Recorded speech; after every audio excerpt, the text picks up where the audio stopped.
And we're back for part two on planning your best yet corporate retreat. Let's jump back in.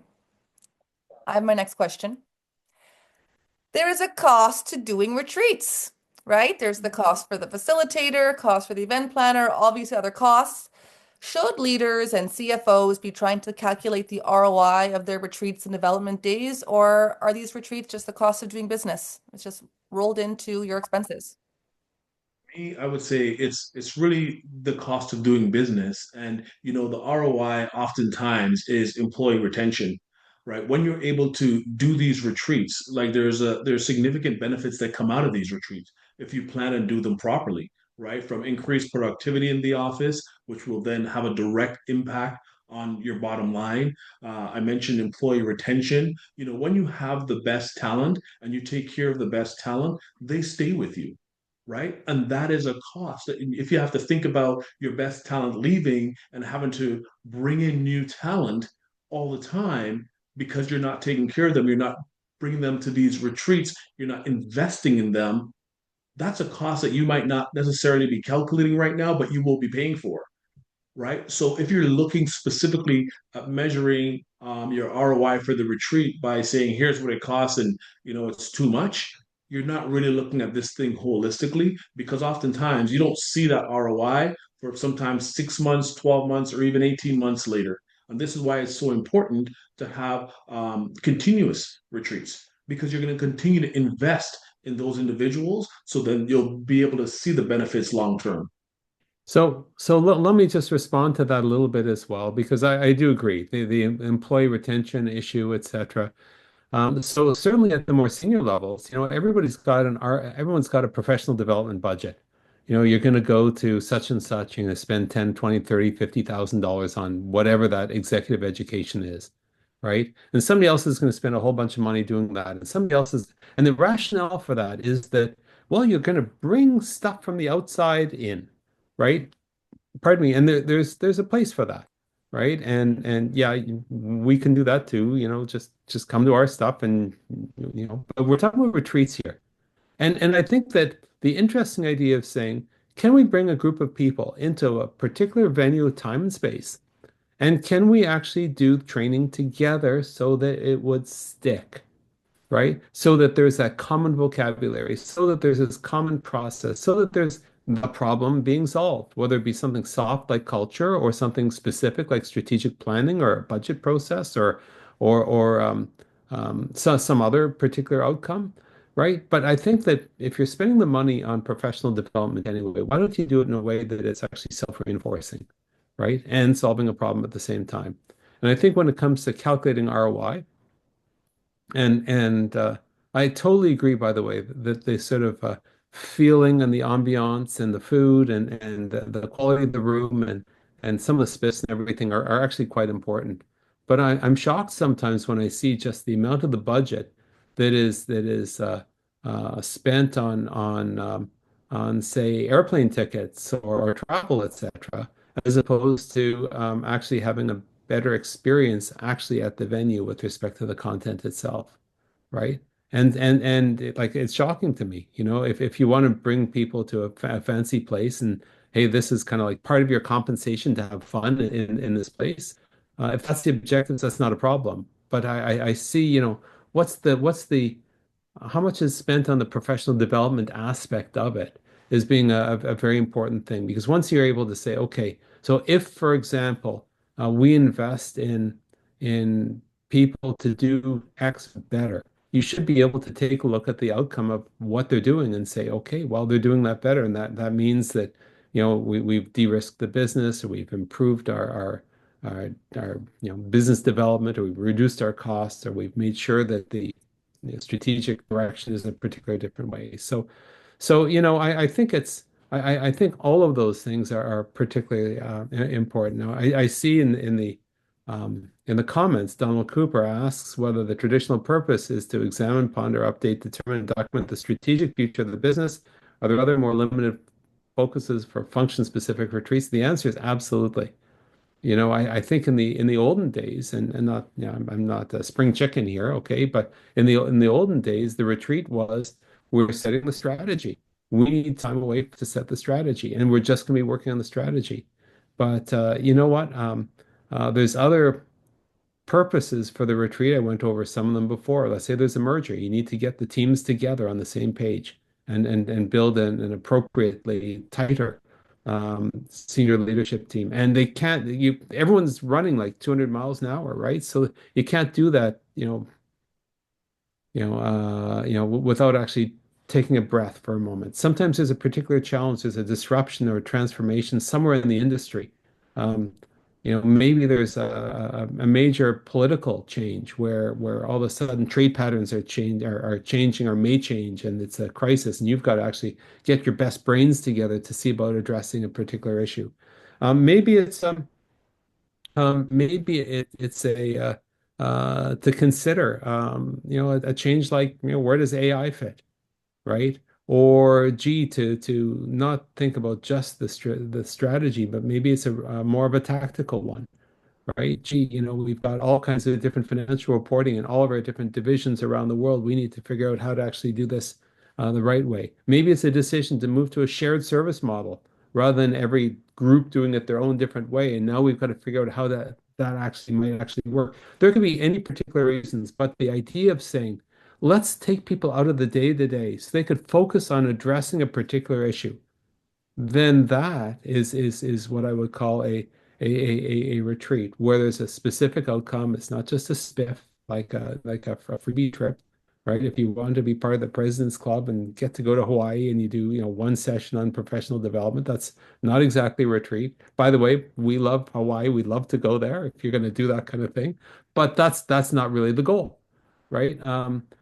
I also think that, sometimes, there's a board retreat, where the board is considering issues of governance or maybe a potential major acquisition or a change of strategy. And maybe the question, because the board does not meet very often, maybe taking 3 days or 2 days for the board to have a retreat to sort of make sure they're on the same wavelength and make sure that they understand the skills of the other board members.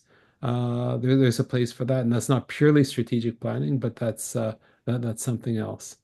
Um, I think for certainly scale ups, okay, businesses that have sort of moved beyond the startup space, and they're really starting to grow. There's so much change. Sometimes a retreat is really more of a design to sort of give everyone the pause to use Donald Cooper's words, ponder, okay, where we are and make sure that if we need to make any mid-course corrections one way or the other, okay, we're all on the same page, right? And sometimes it's a question of saying, how do we have a conversation about what the weak signals are in the industry, in the environment, in the business world?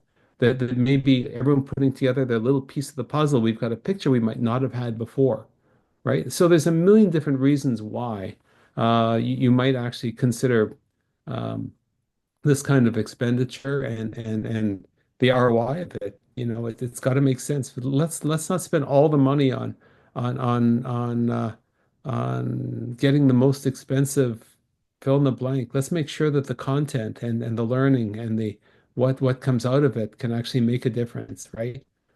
So pardon my rambling. I apologize, Rania, Dwayne, You but did great. needless to I say, love I what you feel say. strongly about this part. So. I want to talk about virtual retreats, a virtual development Mm. days. Okay. We work with startups. They have raised millions of dollars, yet still counting their pennies, and they don't even have a coffee machine in the office because they're investing and the company's not profitable yet. We work with other companies who are extremely successful, global players with leaders in every country, and negotiating, getting everyone in the same place at the same time is near impossible, right? So at either extreme, you can have lots of different reasons why getting together in person is just not realistic. Like, where do you think the virtual team retreat fits in? What can it do? What can't it do? I have a short response on this one, Randall, and please jump in after. Like for me, we're into people business. We're human beings first, and I love virtual. We're on virtual today. There's definitely purposes for having virtual experiences. I do hybrid events. I support it. When it comes to retreats, and to Randall's point earlier, which I echo loudly, is like you're going there for a particular reason and a subject and a problem that you're trying to solve. And when you need to be in person, in my opinion, to get the most out of that retreat. to get the most out of your people, and to remove the distractions. Like we're virtually here today, and we've all done it. We've been on the Zoom calls and we're listening, but yet we're also got something else on the side. And when you're doing, if you're trying to do retreats that way, I personally have opted out from that. I've had those opportunities, and I just know you're not going to get the same investment. So I just don't subscribe to it. Love virtual for this specifically. I take a step back, and I wish anyone else who wants to do that to go ahead, but it's not an area that I will dabble in for virtual retreats. Randall, what do Well, you think? What is the role of the virtual professional development experience? so let me ask the question. Here we are. There's about a dozen or so people who are live. There's a whole bunch of other people who are listening to the recording. Okay. Right now, ask yourself, are you 200% paying attention to the words that are coming out of my mouth? Are you looking at Ranya's face and body language? Are you looking at Dwayne's body language? Okay. Are you looking around at the other people? Or might you have something else going on in your computer screen? Okay, you're looking at your phone because a text just came in, or maybe you're just making a couple notes, preparing for your next meeting, right? And so, it's very, very hard. There's no such thing as multitasking. It's really more time slicing. So if the purpose of the retreat is to bring everybody out, okay, and say, and oh my God, phones go on the side, people, no computers in front of you. We are 100% here, right? Is a very, very different experience because people are 100% on. Now, that being said, um, I think that everyone's kind of sick of the old and cold COVID days where everything's on Zoom all the time. And there's not, so much, okay, that there's some downsides. Okay, we get it. But I will also say that Zoom allows us to do some things in real life that we didn't do beforehand. So, for example, is it possible when teams cannot meet for an entire day, maybe in some of the pre-prep before the retreat, one of the things we can do is we can do a Zoom session, right? Is it possible, for example, if you're working, so for example, we work with a CFO of a very, very large financial institution. Okay, our meetings in the olden days would have been on email and phone, right? Hello, it's Randall here. What we could do is we could actually meet via Zoom, right? When we interview people to prepare, we could do that via Zoom, no matter what country they're in, right? And what time zone they're in, right? When it comes to the reinforcement afterwards, we can't fly everyone at the same place, and even just flying us there is an expense. Rather spend the money on actually giving more professional development. So what we can do is we can say, well, gee, every month, here's an hour where we can actually take questions or reinforce, etc. Right? The other thing I'll say is this. Has everyone heard the expression death by PowerPoint?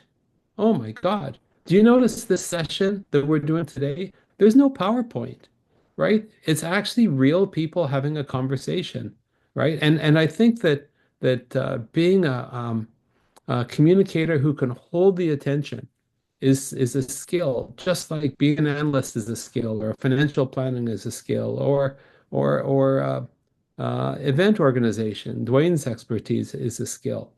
And so, for like I'm in the Canadian Speaking Hall of Fame.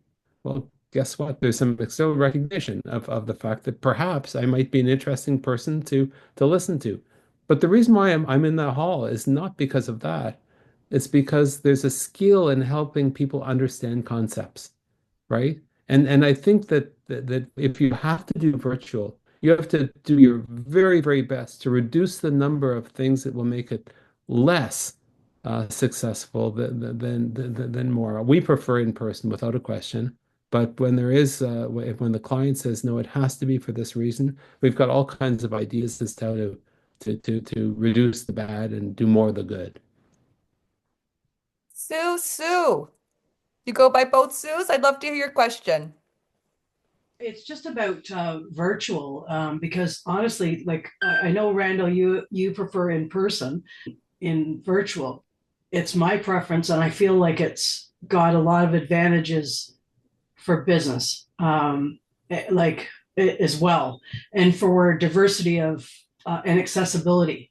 So all of a sudden you can bring together your global team.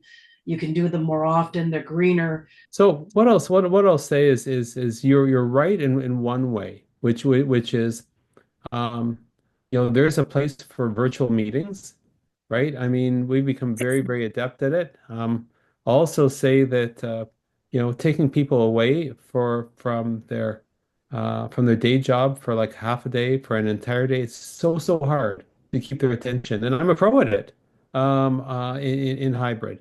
So I guess whatever works, okay. But certainly, if you're going to do a half day or a full day event online, oh my God, I've been part of those. It's been very difficult, okay, as the person who's sort of either organizing the event, just because the type of yeah, you're right. There's technology, but there's an expression that I just love. Tools make it possible, but people make it happen, right? So thank you for your input. I'd love to add Yeah. something. I love, Sue, thank you so much for saying that you do it and you love Mhm. it and you see it done successfully, and you are right. And I think it comes down to what everyone is saying, which is like, what's the goal and what can be achieved with that medium? So right now, Randall and I are online all day with clients, high stakes decisions, meetings, mediation, facilitation, training like these. And it's very effective in like a one-way, like info download to people. But I'm not getting to bond with Kelsey. I'm not getting to wink and Madeline and share a joke with her. I'm not getting to. So for me, if the goal is like to gel a retreat, particularly for like work from home or hybrid teams, the bonding, it's very hard to capture that. Uh, that's what I see. Yeah, I'd also point out one other thing. If you've got a team that has gelled, that has bonded, that has that common vocabulary, it's easy to do reinforcement segments in hybrid. So if we're doing a conference that's virtual or that's hybrid, okay, one of the more effective ways to do it is to say, okay, so if, for example, we're going to have teams in different locations, different offices, for example, we can get those people in person, right? What box of stuff can we send to each one of them? Can we do Mhm. some pre-training for a local facilitator, which might be an employee, might be a professional, okay, to help facilitate some of the stuff that actually happens locally, right? So it's not always let's always just do breakout groups and we'll use Miro and we'll use this, etc., and we'll use some technology. Um, the unfortunately sometimes the technology is not as inclusive as the real life, and there's other sort of angles and issues that come around here. Most of our conversation here is not just how to plan general meetings. We really wanted to focus in on corporate retreats and everything because I think those are a very special case, right? Yeah. That is a bit different than just let's do a large meeting. We could do another session on that perhaps. So. Mhm. Question. What might clients be doing that make it hard for like making it hard for us to do our jobs as professionals that where they're getting in their own way? Like talk to us about training the client. Randall, you Mm, can take this? oh my. See, this is the problem, folks, when you actually don't know the questions that are going to come up, whether from I mean, everybody Dwayne, you here take this or one. whether from Rania. Biggest mistakes and challenges. I think the assumption of the decision, is it a purpose-built retreat, which is kind of the stuff we do, or is it a retreat that just comes out of the box and you're going to go through that process and go through their retreat process and so on. I think that's one thing. I think allocating too much of the budget towards things that don't actually drive the outcome. I think that's something else. I think also, and this is more of a I don't know, an administrative question, but who's the person that's actually setting the stage? So, for example, if we're dealing with the chief people officer, the chief HR officer, and then all of a sudden you get sort of a little chit chat from the CFO saying, "Well, yeah, that's right, they're kind of doing it, but I'm the guy that writes the check, so listen to me."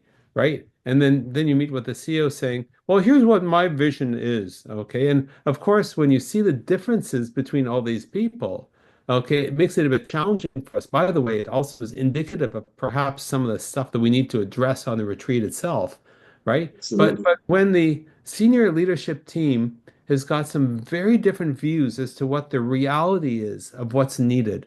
Okay, what the actual problem is. And sometimes there's this gap between what they think they need and based on all of our interviews with all of the participants, what the actual reality might be. Of course, we might be wrong, but it's very hard if you've got a whole bunch of people who are around the table who say, this is this is an issue and this is how it affects the business and this is how it affects me sort of doing what I need to do. And you've got the senior leadership, the C-suite who says, well, we think it's this over here. Don't pay attention to that over there, right? And so whether it's a disconnect amongst some of the C-level folks or whether it's a disconnect between them and what everyone else is saying, I mean, this is part of the excitement of actually doing, custom designed retreats that you actually are wiring them together so that there's less of a gap.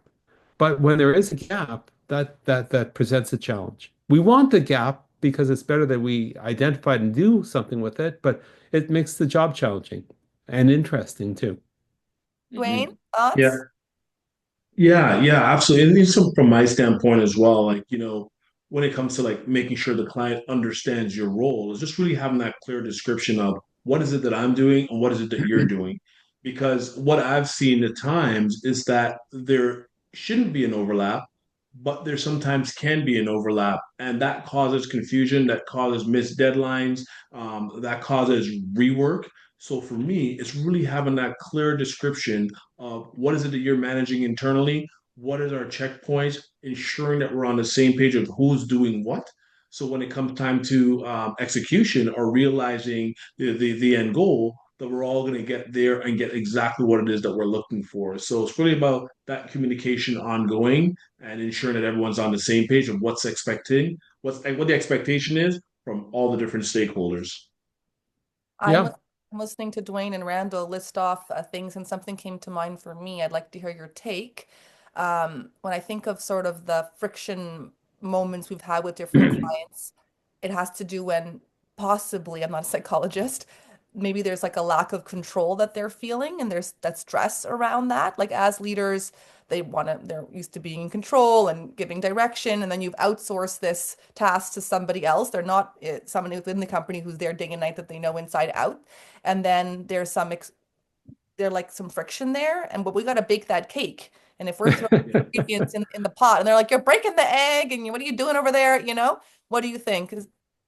Maybe I'll Randall? answer it in a different way.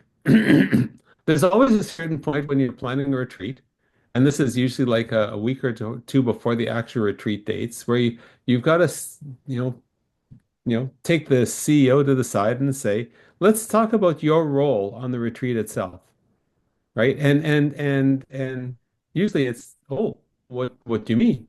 And the answer is, well, you know what? You're starting it off. You're gonna sort of give a bit of an overview. You're gonna talk for a little bit just to sort of frame the day and the reason why the reason why we're actually doing what we're doing. But I'll typically say at a certain point, you've got two choices during the retreat itself. You'll be part of most of the groups when we do small group work. But you've got a choice of doing one of two things. Number one, you could be a full participant, and every time this I ask for feedback, you could put up your hand and I'll recognize you, of course, and you'll just say what you need to say. Option number two is you can keep your mouth shut. Okay, you could be in listen mode. And I said it's the most painful thing that you could possibly imagine, right? But I would say to them, that's what you really should do. And the reason why I say that to them is that um, the most beautiful part about leading a team is leaving space for other people to grow into a more senior role. And by you actually not saying anything, well, if you really need to say something, of course, say it. But if by you keeping your mouth shut during that day, what you're doing is you're leaving space for your team to say what's on their mind. And you'll probably learn an awful lot about, who's got this potential, who's thinking in a particular way, who's thinking out of the box, who's really process oriented, who's really creative, innovative, etc. Gee, what's the interplay between people when people are talking? And for you to sort of pick up all those kinds of things, it might be more valuable, I'm going to suggest, I tell them, than you saying something and everybody else says, yeah, yeah, exactly. Yeah, let me just grow that point. right? And then everybody ends up kind of following your lead. And being in a retreat allows you to actually break that mold a little bit and listen to what your chief lieutenants have to say, or your bigger team if it's a larger retreat, right? At the very end, you'll have your chance to sum up, to talk about what was impactful for you, what the team should take away, and so on, right? And so the whole question of, gee, how do you sort of position that is actually very, very fascinating. And there hasn't been a single time when a CEO, in my experience anyway, hasn't said at the end, "Boy, I've learned something. This has been transformational for me as well." Even though I wasn't front and center all the time, I got to participate by actually observing and actually making a lot of notes as to what I'm going to follow up with and what's going to come next and what I need to reinforce with the team. Dwayne, what do you think about my thought that maybe there's some like control issues when that creates friction? Yeah, I mean, there definitely is. And I'll kind of bring it back to where I was before around having, like, for us, we have the critical path. And what that critical path does, it really provides the client an understanding of what's happening when, and expected deadlines. And what that does, it kind of softens the blow a little bit because then they see what's happening, they see what's expected, and therefore they know where they can chime in on what they have to work on or towards. So then the friction gets decreased, providing they're looking at that, following it. We have our meetings on a regular basis, sometimes bi-weekly, on weekly when we get closer, to ensure that everyone's on the same page and they have the opportunity to speak and give their feedback right throughout. So that's how I try to remove some of that friction, but I've definitely seen that many, many times. Donald, who has to run, has a question in the comments here. He asked, "What do you do or say in a retreat setting when it's clear that the CEO is the real problem?" The CEO is never the problem. We should just be very clear about that, and listen, as a supplier to the client, if you will, we have to respect, who writes the check, right? But you're right. One of the challenges I think is sometimes a CEO who moves the organization from X to 10X to 100X, they may not have all the skills and the abilities and the acumen or perspective on how to do that 100X. They're very good at X and 10X, but they don't have that, and therefore some of the dysfunction, if you will, is because they're feeling their way. And part of the beauty of doing this kind of retreat, this custom agenda type retreat, is that you can build in things that can actually help the CEO and also help the team understand how they can support the CEO to the next level of their engagement. So, for example, if we're doing a segment on decision making, right? It could very well be that the decision-making problem is at the CEO level. So fine, if we're teaching that for everybody else, the CEO learns by osmosis, literally, okay, how at that bigger scale, for example, they should be doing decision making. Okay, same thing with respect to cultural practices and communicating in a respectful kind of way, right? So if we teach to the group, if we're doing exercises with the group, they learn by osmosis and they like to level up because they realize usually that there's a bit of an issue. That's one part. Second, is that very much, we're spending time with the CEO along the way. We're asking questions. And most CEOs, at least in our experience, are very, very open with us with respect to what some of their challenges are. Consider it almost like um, um, a mini executive coaching session. And, I do a fair amount of executive coaching, and I've been in senior roles, so it's not as hard as one might think to actually have a substantive conversation on some of these challenges and everything. And to spend some of that extra time with them to sort of suggest ways, particularly with respect to how the agenda is coming out, okay, as to what they might want to be listening for. Or perhaps, over lunch or at a break, we'd spend 20 minutes doing a one-on-one just to talk about some of those concepts, but from their perspective, right? There's a whole lot more to that particular question. But usually it's not just the CEO, it's a team, right? And the team has grown and the CEO's got to grow as well. And if you're not growing together, you're growing apart. right? And that's the rationale for actually doing these kinds of executive retreats and team meetings, development days. You don't invest, guess what? People will grow apart. How you plan the event will benefit your team in the long run. And what I really loved what you guys talked about, and I think it was Randall who brought this up, was the what happens after. That was always my biggest issue. What happens after? And Hmm. having your team come in and giving that advice about what happens after. Nobody thinks about that. It's like on to the next. Man, yeah, it's like you're reading my mind, okay, as well. We're Yeah. so much in sync. I'll also say one of the reasons why um, Ronnie and I do not do the event planning work that Dwayne does, and the reason why Dwayne does not do all of the facilitation, design work that we do is because these are actually different skills. Yeah. And I don't want to put words in your mouth, Dwayne, but you don't really care about the learning that happens after the event, right? But we really care about that, right? Yes. Yeah, I We leave do that to not. you. Yeah, exactly. So it's your point is well taken. We love working with communications people, Yeah. frankly, because they understand when we say, okay, so here's what that communication plan might look like. We don't let's talk about how you typically what your internal communication paths are and everything. You actually know what we're talking about. Yes.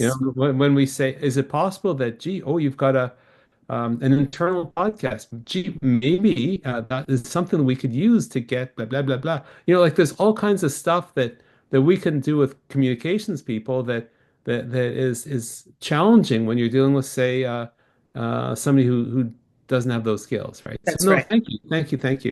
Okay, great. And I want thank to you. thank Randall and Dwayne and everyone for this conversation.